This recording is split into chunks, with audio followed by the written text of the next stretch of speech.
Hello AVD Channel. Welcome to my channel. Dimana di AVD Channel we learn and try something new. Nah, di sini kita mau ngebahas satu film yang cukup keren menurut aku, dan ini film yang bintangnya juga banyak bintang-bintang terkenal. Yes, cuman mungkin tanggal rilisnya agak salah ya karena berbarengan sama film Spider-Man, tapi bukan Spider-Man. Ini adalah film House of Gucci. Balik lagi, terima kasih Bro Sahil untuk menjadi bintang tamu di sini untuk ikut berdiskusi dengan aku. Iya. Untuk film House of Gucci ini. Kenapa aku mau discuss tentang film House of Gucci? Karena House of Gucci ini film yang cukup mungkin bukan menginspirasi ya, mungkin menjadi sebuah pelajaran hidup. Jangan menginspirasi. Bukan inspirasi, cuman kayak itu menjadi kayak sebuah cerita yang kita bisa ngambil hikmah dan pelajaran dari situ. Iya. Gitu, karena ini tuh bisa terjadi di mana aja gitu. Yes. Dan itu kayak bagaimana kita mencegahnya, dan ini adalah pelajaran hidup daripada seorang Gucci family. Yeah. Ya, terlebih mungkin di Mauricio Gucci. Di sini tuh aku mau bertanya juga, kayak udah nonton belum filmnya? Ya udahlah.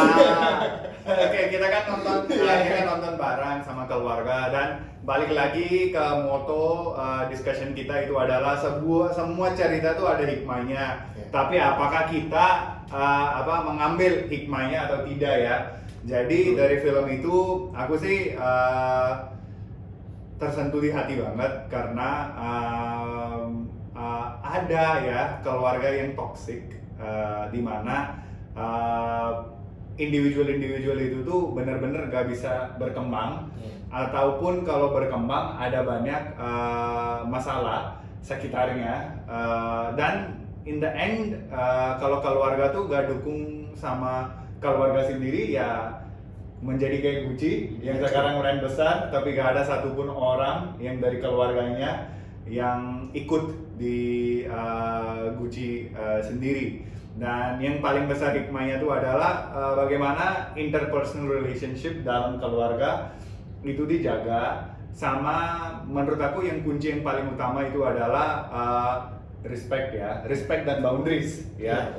Dimana kita tuh jangan melanggar boundaries yang ada dengan sebuah keluarga ya. Menurut aku sih yang aku paling receive dari film ini, dimana semua hell break loose setelah suami istri Si Mauricio Gucci dengan Patricia ya, Regis ini keluarga sendiri ya. Keluarga sendiri Aldo ya. Aldo, cuman balik lagi, ini cerita ini inspired by true story ya. Jadi bukan completely true story karena ada yang dimodifikasi. Nah. Setelah aku baca tentang cerita Gucci ini, ternyata Aldo Gucci itu punya 3 anak. Punya 3 anak bro. Punya 3 anak ya. Dan sebenarnya Aldo Gucci sama anak-anak 3 ini tuh memang mau menyingkirkan Rodolfo Gucci. Jadi Sedikit di twist di sini, ada sedikit twistnya. Iya, ada banyak yang keluarga, apalagi keluarga bisnis tuh ada saling tuh mensingkir ya.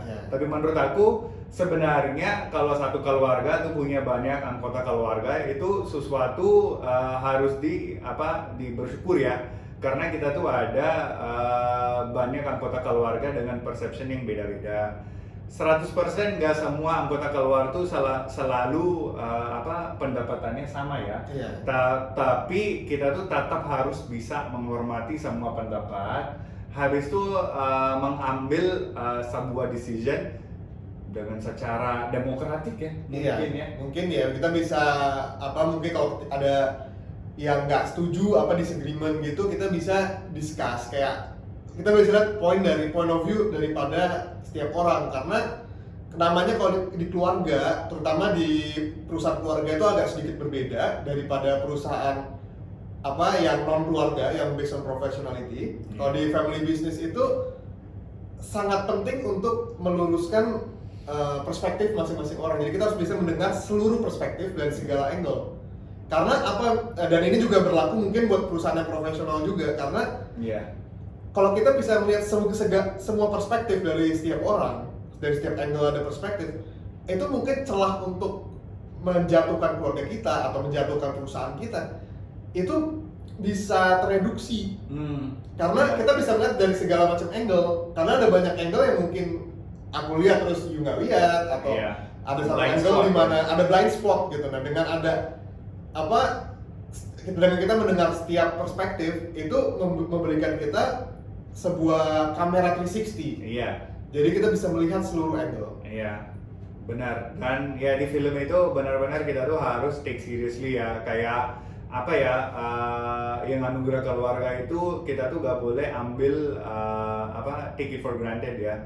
Yang kayak perusahaan juga, family juga butuh work ya.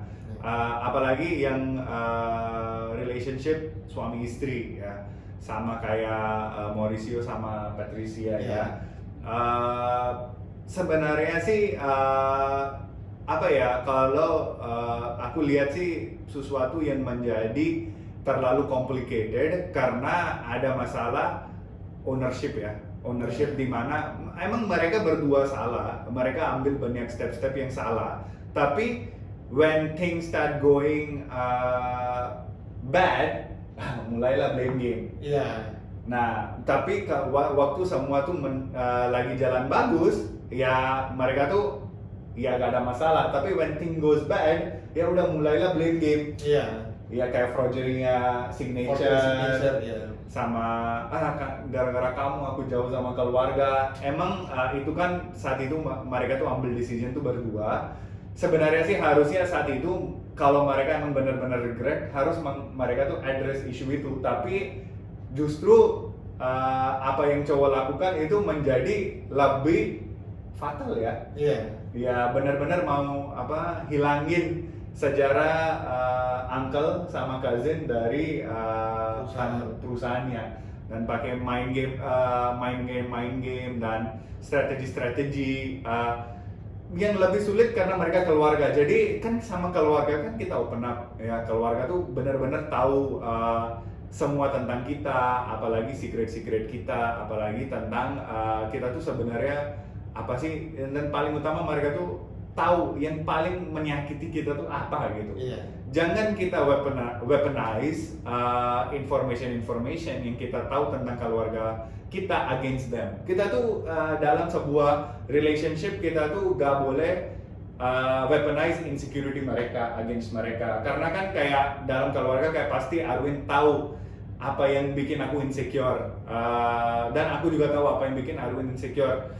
Tapi kita tuh sebagai keluarga harus protect, harus menjadi protective shield buat fight against insecurity itu, daripada kita tuh pakai insecurity Arwin dan reflect ke dia gitu. Nah kalau kita kayak gitu kan ya semua tuh menjadi ugly ya menurut aku ya. Dan juga kalau dari Gucci sendiri itu sebenarnya brand Gucci itu tuh brand yang besar ya. Mereka itu dari benar-benar family business, purely family business dari tahun 1921. So dari 1921 Gucci itu dia sebelumnya adalah helper yang dia bawa tas untuk para bangsawan. Nah dari situ beliau dapat ide untuk membuat tas kulit yang high quality. Nah si Gucci ini bikin di Milan pertama kali. So Gucci itu hanya tidak mau expand. Gucci hanya mau punya store di Milan. Nah anak si Aldo, si Rodolfo awalnya tidak terlalu berminat di bisnis Gucci. Nah si Aldo Gucci ini tuh dari umur 20 tahun tuh sudah masuk ya di brand Gucci ini, dan Aldo Gucci lah yang membuat Gucci itu menjadi seperti sekarang. Yang membuat Gucci itu ke seluruh dunia ya, membuat Gucci itu global. Ya mulai ke New York, terus ke London, dan di tahun 70-an Gucci pertama kali masuk ke Asia lewat di Tokyo. Itu store pertama mereka.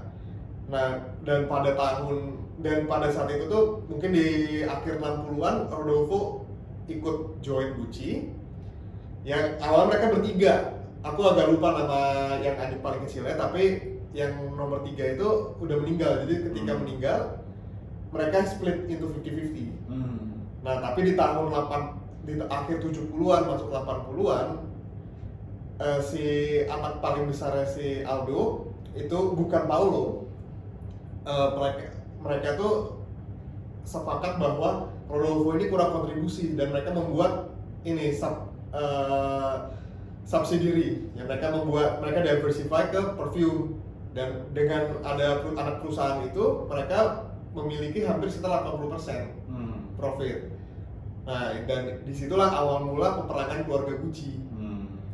Yes, jadi dan di tahun 81-82 Paulo itu membuat brand, dia membuat brand sendiri dengan nama Gucci.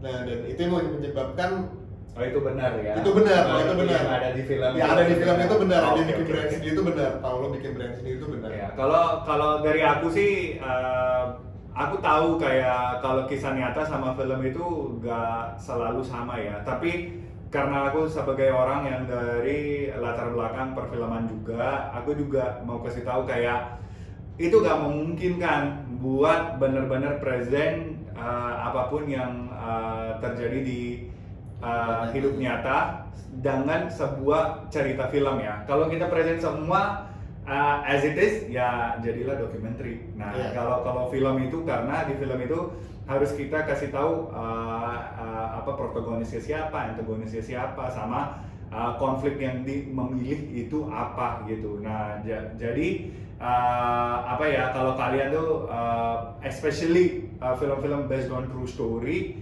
lebih baik ya kalau kalian tuh benar-benar ambil hikmahnya dari film itu. Lebih baik kalian tuh research dulu ya tentang apa sih sebenarnya terjadi gitu. Kayak Arwin kasih tahu ya, setelah research ya gak selinier kayak ada di film. Tapi emang film dibikinkan buat kita biar kita mengertinya lebih gampang kan, dan emotionnya tuh apa, ada yang istilahnya catharsis effect ya.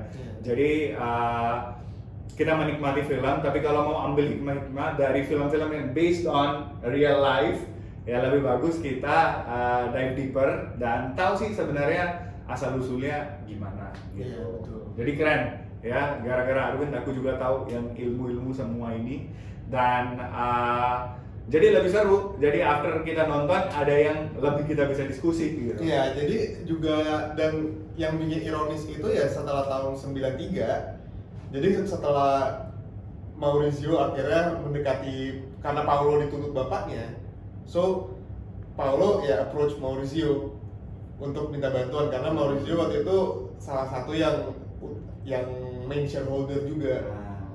Jadi dengan bantuan Maurizio mereka berhasil ngejatuhin Aldo. Mereka tip off Aldo ke IRS. Iya. Atas pengembangan pajak. Iya. Kita tuh ini yang hikmahnya kita tuh dapat. Kalau kita jatuhin keluarga kita sendiri, itu bukan mereka yang jatuh, itu sebenarnya kita yang jatuh. Dan pasti yang weakness ada di keluarga itu bisa memanfaatin dengan banyak orang luar, kayak di Gucci itu yang lawyer ya. Banyak ya. Jadi yang sebenarnya kekuatan kita dalam keluarga itu adalah unity, dan itu adalah responsibility semua orang masing-masing, dan menurut aku itu bisa sangat gampang buat dijaga dengan pertama respect, sama yang kedua trust. Ya, itu yang paling penting, dan menjaga boundaries satu sama lain gitu. Itu sih semua aku dapat dari House of Gucci. Kalau kalian ya dapat apa dari House of Gucci? Nah, kalau dari aku sih, aku pribadi dengan dapat dari House of Gucci itu sebenarnya kalau dari dengan skill manajemennya Aldo, terus kreativitinya Paulo, dan strategi bisnisnya dengan strateginya si Maurizio kalau di-combine, mungkin keluarga Gucci masih memiliki Gucci sampai hari ini. Iya. Ya, tapi sayangnya di tahun 93 karena Maurizio mismanage Gucci, ya Gucci tidak ada tidak ada family member yang memiliki Gucci, dan Gucci dimiliki oleh investor luar. Ya, dari aku sih ownership ya, apalagi kalau dengan hubungannya suami istri. kalau kalian berdua ambil keputusan dan melakukan sesuatu dan kalian menikmati buahnya, jangan sampai kalau semua akhirnya menjadi pahit, jangan lempar-lemparan kayak ini gara-gara lo, ini gara-gara lo. Enggak. Kita tuh harus bisa mengambil ownership buat semua decision kita dan harus tetap walaupun apapun yang terjadi menghormati satu sama lain, apalagi pasangan. Itu yang aku ambil sih dari film ini. Kalau kalian ambil apa, coba kasih tahu kita di comment section. Yes. Dan kalau kalian punya ide film apa yang kita harus discuss atau series apa yang harus kita discuss, komen di bawah. Nah, nanti kita akan lihat videonya, kita akan bikinin filmnya atau seriesnya. Itu kalau misalkan kita bisa temuin series atau filmnya. Dan kalau misalkan dan kalau misalkan ada yang mau punya ide untuk misalnya bikin konten apa nih kita berikutnya, aku selalu berusaha bikin konten apa selain film sama series discussion, mungkin bisa juga komen di bawah. Segampang itu Yes. komen aja. Komen aja. Nah, untuk brand-brand juga kalau mau sponsorin kita juga, komen aja. Komen aja, sangat baik. DM Bro atau Arvin itu sangat baik loh. atau DM ke IG aku di @arvinagastia. Atau kalau misalkan mau collab sama My7 Family, kita juga punya family account. My My7 Family bisa ke @sahilmy7. Oke, dan Yes. kalau kalian nonton film rame-rame, apa hikmahnya kasih tahu aja. Biar Iya. kita juga saling-saling belajar karena channel ini adalah buat learning. Yes, jadi menontonlah dengan bijak dan pintar. Dan juga yang paling penting, ya kalian harus nonton sesuai umur juga ya. Jadi jangan nonton film atau konten yang nggak sesuai umurnya. Oke, that's it. Thank you Bro Sahil. Welcome. Dan thank you semua. See you on next video. See you. Bye. Bye.